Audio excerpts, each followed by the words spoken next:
একাত্তরের বিষ আমরা খাবো না। যারা আমার মা বোনের ইজ্জত হরণ করেছে তাদের দেখার কোনো সুযোগ এই বাংলাদেশের মানুষের নাই, গণতন্ত্রের মানুষের নাই। আমাদের লক্ষ লক্ষ বাংলাদেশি মুক্তিযোদ্ধা শাহাদাত বরণ করেছে। 2 থেকে 3 লক্ষ মা বোন ইজ্জত হরণ হয়েছে। আবার তারা বলে আমাদেরকে দেখুন।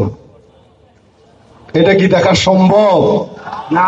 যারা বাংলাদেশে বিশ্বাস করে, বাংলাদেশের স্বাধীনতা বিশ্বাস করে, বা যারা বাংলাদেশের গণতন্ত্র বিশ্বাস করে, তারা কখনো ওই মুনাফিকদেরকে দেখতে চায় না। ঠিক।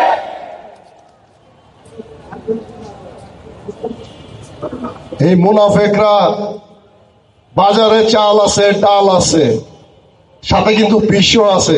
এখন বললেন সারা বছর চাল খাইলাম, ডাল খাইলাম, এখন কি বিষ খাবো? আমরা জনগণ কি এখন বিষ খাবো? না। একাত্তরের বিষ আমরা খাবো না। 71-এ যারা মুক্তিযুদ্ধের বিরোধিতা করেছে, বাংলাদেশের বিরোধিতা করেছে, যারা আমার মা বোনের ইজ্জত হরণ করেছে, তাদের দেখার কোনো সুযোগ এই বাংলাদেশের মানুষের নাই, গণতন্ত্রের মানুষের নাই।